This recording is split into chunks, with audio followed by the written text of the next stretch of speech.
This performance is shameful. This was a shameful performance by the top line. This was a shameful performance by our offense and a shameful performance by our goaltending. It really is. This was a turmoil. And I don't know what to put it. I have no idea what else to put it. They can't stay out of box. The offense is just non-existent, especially our top line.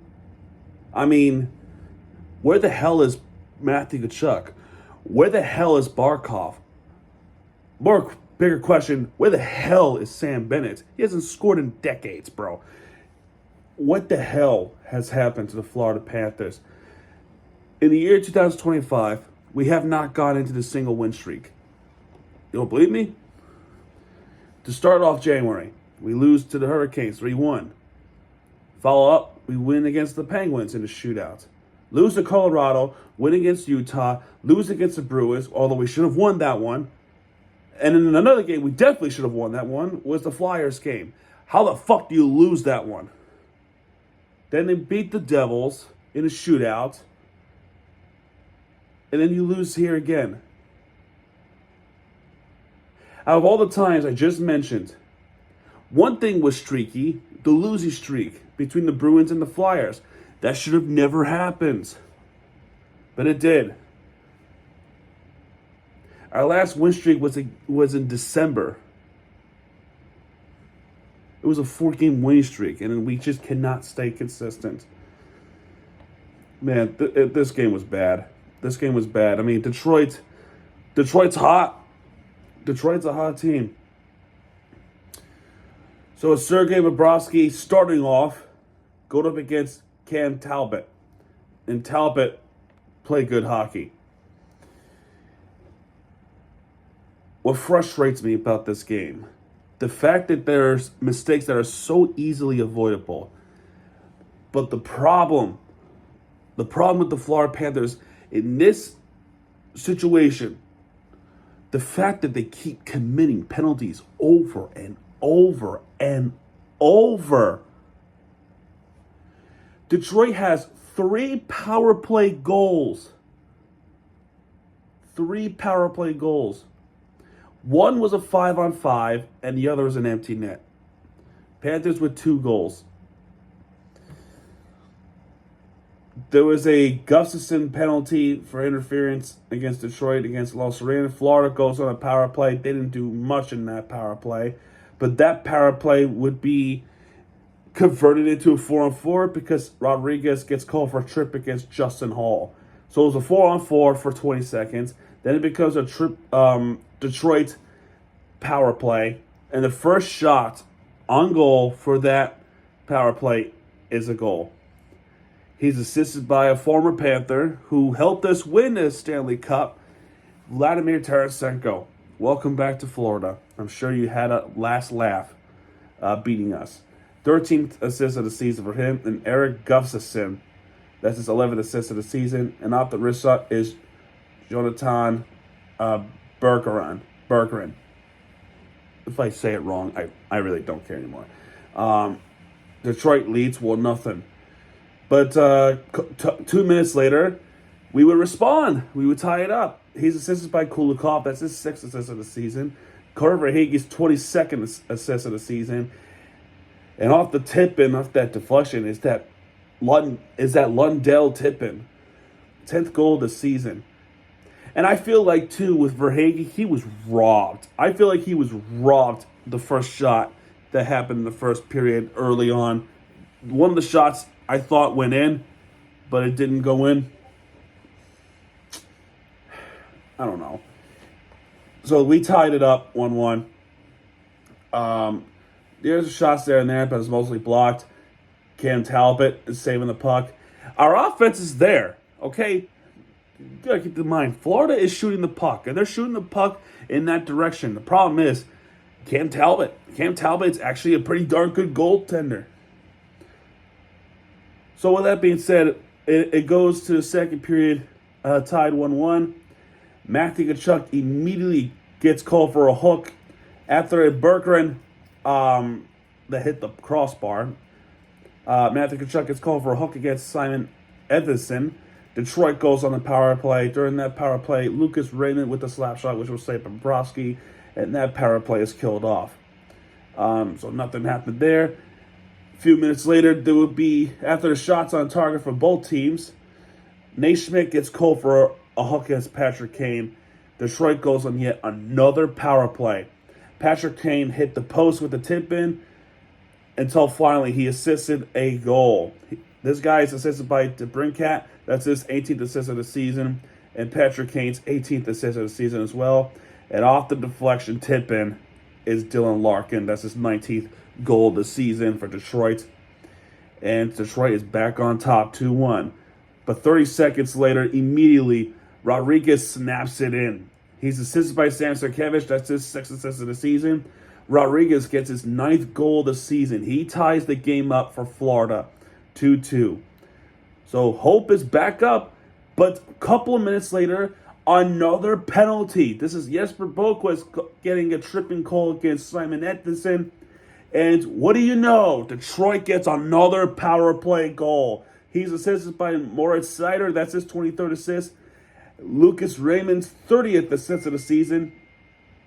And he snaps it home to make it his 11th goal of the season is Patrick Kane. 11th goal of the season. Detroit gets back on top. 3 power play goals for Detroit in this game. And 2 minutes later, to add insult to the wound, then they finally get a 5-on-5 goal. He's assisted by Larkin. That's his 21st assist. Off the snapshot, it's Marco Kasper. That's his 5th goal this season to make it 5-2. But Bobrovsky just does not have it anymore. So Paul Maurice makes a goalie switch. Goaltender is now Spencer Knight to take over for Bobrovsky. By this point, you have to start Spencer Knight for a little bit before Bobrovsky gets his game back. Because Bobrovsky has been ice fucking cold. He's better than this. I don't know if the Stanley Cup hangover is finally kicking in. I don't know what this team's problem is. The fact that they are inconsistent to start the year 2025. And Bobrovsky is just losing his touch. Spencer Knight has played better. He has. But we go to the third period, losing 4-2 over the Red Wings. There was a power play for Florida. Albert Johansson gets called for a trip against Matthew Tkachuk. Florida goes on their second power play. During that power play, Sam Bennett with the snapshot, which was saved by Talbot.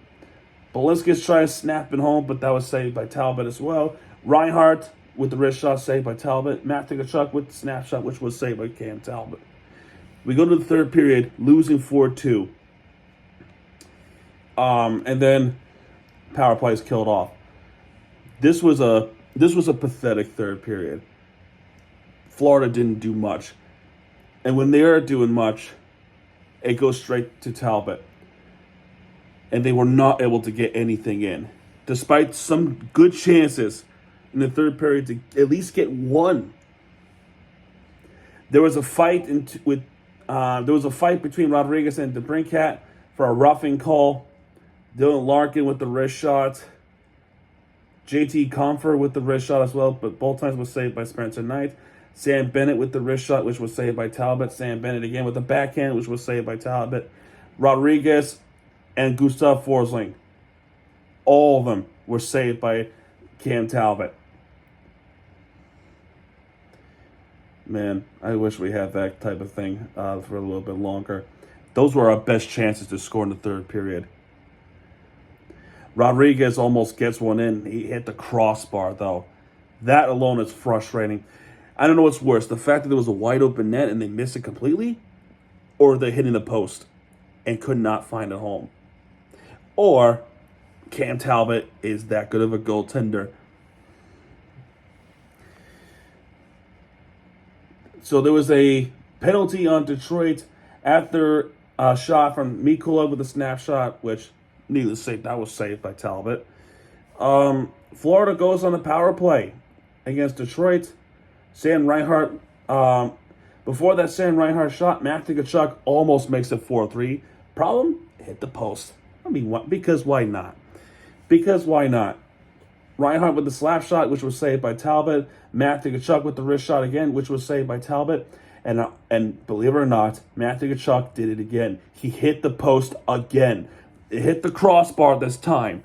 Twice in this power play, he hit the post. Somewhere in the goal post. I can't tell you how frustrated I was. Looking at that play, watching it, and seeing it happen twice in that power play. So, penalties killed off. Needless to say. Balinskis with the snatch saved by Talbot. Oh my God. I mean, watching this is just so hard to watch. They're trying to get one in. They just cannot finish it off. Sam Reinhart with the wrist shot. Again, hitting the fucking crossbar, dude. So they pull off Spencer Knight to make it a 6-on-5, which would be that the empty net is exposed. And they were close. Not close enough. And then Dylan Larkin finished it. Lucas Raymond with the 31st assist. Marco Kasper with his 8th assist. And off the wrist shot is Dylan Larkin. It's an easy put in to the back of the net. He gets 20th goal of the season and 2nd goal of the game.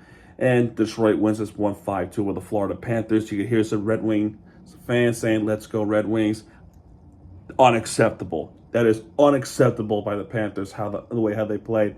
This is not a Stanley Cup champion that we know, that they're always dominant. You win some, you lose some, but do not go in that zone, in that level of consistency where it's you win, you lose the next, you lose the next, you win the next. No, I want win, win, win, and win.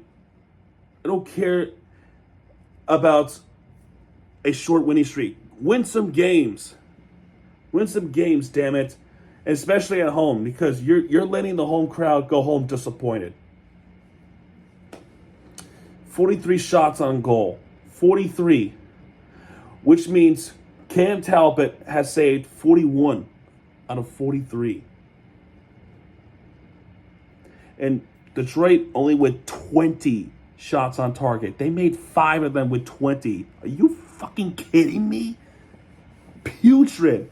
Like I said, 4 power plays for Detroit. And like I said earlier, 3 power play goals. Panthers, 3 power play opportunities. They got nothing out of any of it. 21 block shots for Detroit, 12 for Florida. Only 1 takeaway the entire game was for Florida. But they gave the puck away 19 times. Detroit gave away the puck 9 times. Stars of the game, Patrick Kane with 1 star with 1 goal, 1 assist. 2 stars goes to Dylan Larkin with 2 goals, 1 assist. 3 stars goes to Cam Talbot with 41 saves with 953 save percentage. And I'm done talking about this game. If you like this video and not the game, hit the like button, subscribe for content, and tell me why you somehow like the game unless you're a Red Wings fan, because Miami TVG has it back. And when he does, keep it right there with the entertainment you deserve. I'm done. Good night.